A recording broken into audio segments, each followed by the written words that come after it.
नमस्कार, आप देख रहे हैं खेल बिहार न्यूज। बिहार क्रिकेट संघ के वर्तमान स्थिति, बीसीए विवाद, जिला संघों के बीच जो विवाद है, इस पर बीसीए के पूर्व सचिव रविशंकर प्रसाद सिंह ने फाइनल पोस्ट से खास बातचीत की। बातचीत करते हुए कई खुलासे भी किए हैं। उन्होंने बताया कि वर्तमान में जो बीसीए पदाधिकारी है उसे कैसे काम करना चाहिए। रविशंकर प्रसाद ने बिहार क्रिकेट में जो विवाद है उसका कारण भी बताया है तथा इसे निपटारे के भी उपाय भी बताए हैं। देखिए फाइनल पोस्ट के ज्ञानेश्वर गौतम के साथ बातचीत में क्या बोले पूर्व सचिव रविशंकर प्रसाद सिंह। जो वर्तमान कमेटी है, वर्तमान कमेटी से क्या एक्सपेक्टेशंस हैं आपके, और जो नई कमेटी का चुनाव हुआ था, हालांकि उसमें भी काफ़ी विवाद सामने रहा अध्यक्ष और सचिव के बीच।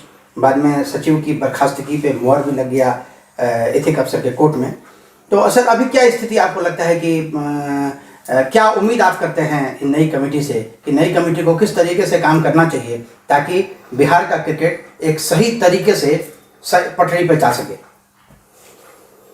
जो नए पदाधिकारी चुन करके आए, राकेश तिवारी जी अध्यक्ष पद पर आए, उपाध्यक्ष पद पर दिलीप सिंह आए, सचिव पर संजय कुमार मंटू आए, जॉइंट सेक्रेटरी पर कुमार अरविंद आए, जिला प्रतिनिधि के रूप में संजय कुमार सिंह चुने गए। जहाँ तक राकेश तिवारी जी का सवाल है, वो क्रिकेट से बिल्कुल ही अनभिज्ञ हैं, उनको क्रिकेट की जानकारी नहीं है। मैं तो ये कहूँगा कि जो नई कमेटी आई है उसमें एक आध लोगों को छोड़ के सब लोग इससे अनभिज्ञ ही हैं, इनको जानकारी नहीं है इन लोगों की क्रिकेट की। अच्छे व्यक्ति हैं अध्यक्ष महोदय, सरकार में उनकी पैठ है, उसका उपयोग हमारे समझ से सही ढंग से लोग नहीं कर पा रहे हैं।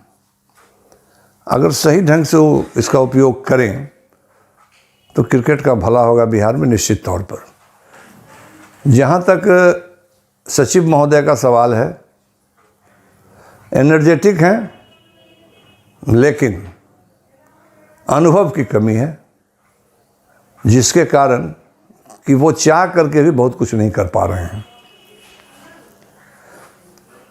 मैं ये समझता हूँ कि कोई भी संस्था उसी समय अच्छे ढंग से चल सकती है जबकि पूरी कमेटी यूनाइट हो, एक साथ मिलकर काम करे। यहाँ तो कभी अध्यक्ष सचिव का विवाद जो अभी चल रहा है, फिर कुछ और पदाधिकारियों का विवाद, जिला में विवाद, बीसीए का अकाउंट बंद, ये सारा चीज़ जब इस तरह से ये माहौल बना रहेगा बिहार क्रिकेट में तो बिहार क्रिकेट का कभी भला नहीं हो सकता है। सर बिहार क्रिकेट का जो चुनाव हुआ तो बिहार क्रिकेट के चुनाव में लोढ़ा कमेटी की सिफारिशों को माना गया, लेकिन जो आरोप लगते रहे हैं वो आरोप ये हैं कि लोढ़ा कमेटी की सिफारिशों को माना नहीं गया, और यहाँ तक कि कमेटी ऑफ मैनेजमेंट में भी लगभग 70% जो लोग हैं वो लोढ़ा कमेटी के अनुरूप सही नहीं हैं। सर इस पर आप क्या कहेंगे? देखिए 25/5/2019 को जो चुनाव संपन्न हुआ बिहार क्रिकेट एसोसिएशन का, वो लोढ़ा मेरे समझ से वो लोढ़ा कमेटी का अनुरूप नहीं हुआ। मैं उस समय सचिव था, सिर्फ एक ही इच्छा थी मन में, अगर मैं चाहता था तो उस चुनाव को मैं रद्द करवा सकता था, लेकिन मेरे मन में एक ही इच्छा थी कि बिहार के बच्चे लोग काफ़ी दिनों से सफ़र कर रहे हैं और उसी को देखते हुए हमने इस चुनाव को संपन्न होने दिया। लेकिन एज ए सेक्रेटरी उस समय जो मैं था, मुझे ये जानकारी है कि इस कमेटी ऑफ मैनेजमेंट में, मैं नाम तो नहीं लूँगा, लेकिन बहुत सारे लोग, एक आध दो व्यक्ति को छोड़ करके वो लोढ़ा कमेटी के अनुकूल चुनाव लड़ने के लायक नहीं थे। फिर भी वो लोग चुनाव लड़े और चुनाव जीते, जिसमें बाद में उनके ऊपर भी केस मुकदमा ये सब चल रहा है। सही ढंग से किसी लोकपाल की नियुक्ति नहीं हो पा रही है, नहीं तो ये सब मामला बहुत पहले ही समाप्त हो गया होता। हमारे समझ से बिहार का क्रिकेट तभी सुधर सकता है कि हमने शुरू में भी कहा था कि लोढ़ा कमेटी को जब हम लोगों ने अडॉप्ट किया और संवैधानिक ढंग से काम करेंगे तो सारा विवाद इसमें ख़त्म होगा। और अगर लोढ़ा कमेटी के अनुरूप पुनः जो कि हम लोगों ने अडॉप्ट किया उसको, उसके अनुसार अगर चुनाव संपन्न हो, एक ही अब विकल्प बिहार क्रिकेट एसोसिएशन के पास बच रहा है, नहीं तो ये विवाद हमेशा चलता रहेगा। ऐसा है ज्ञानेश्वर जी, विवाद का सबसे मुख्य कारण आज की तारीख में ये है कि संविधान के हिसाब से जो काम होना चाहिए वो काम नहीं हो पा रहा है। सारा काम गैर संवैधानिक ढंग से किया जा रहा है। अब देखिए ना, जब लोढ़ा कमेटी बनाया गया, अडॉप्ट किया गया, बीसीसीआई ने किया, हर स्टेट ने किया, सुप्रीम कोर्ट के आदेश पर ये लोढ़ा कमेटी का गठन किया गया था। तो उसमें जितने भी हैं पदाधिकारी हों या और सब चीज़ है, उसका अलग अलग सबके संविधान में पावर दिया गया है, पावर निहित किया गया है कि आप लोगों को ये काम करना है। हमारे यहाँ बिहार क्रिकेट एसोसिएशन में सबसे बड़ा प्रॉब्लम ये है कि उसको ये लोग ठीक से अडॉप्ट नहीं कर पा रहे हैं, समझ नहीं पा रहे हैं।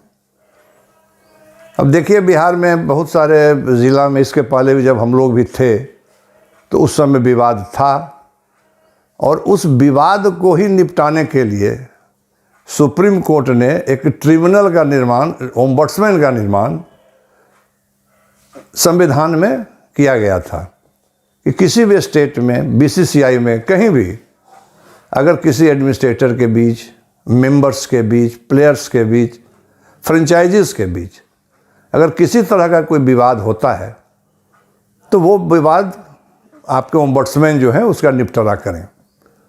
उसके साथ ही साथ संविधान में एक इथिक अफसर की व्यवस्था की गई है जो हितों के टकराव को देखते हैं। वो बिहार में विवाद था, इसके पूर्व के हमारे जो लोकपाल थे जस्टिस जयानंदन बाबू, उनके यहाँ कुछ केसेस थे बिहार में जो चल रहे थे।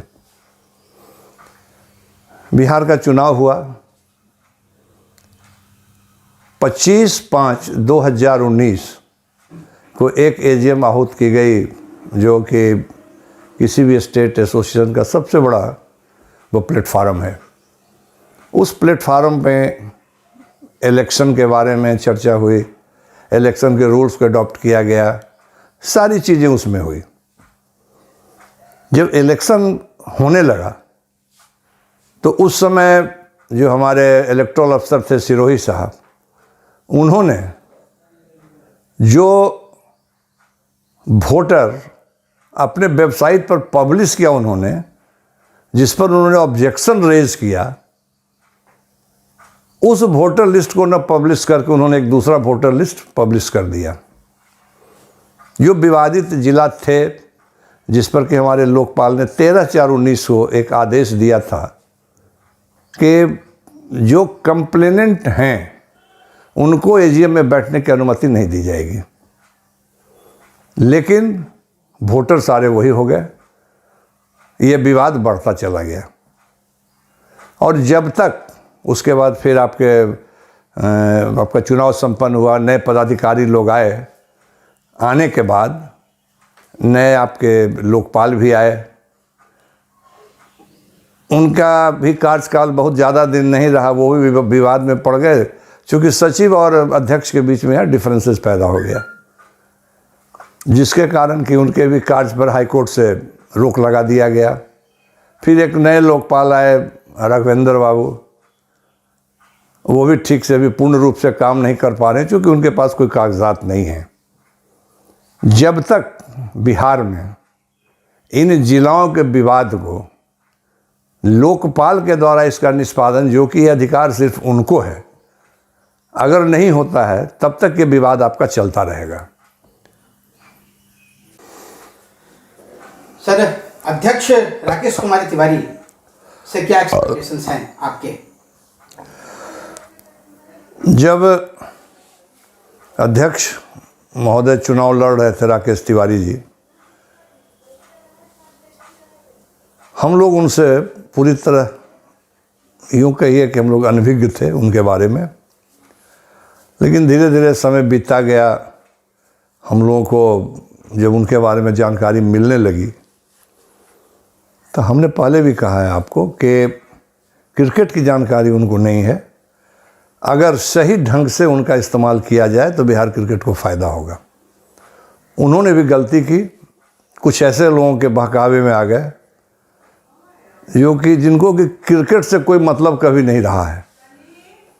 अगर उनके बहकावे में नहीं आते ये और हम लोगों से राय विचार करते तो निश्चित तौर पर आज की तारीख में क्रिकेट का कुछ और दूसरा ही रूप होता बिहार में।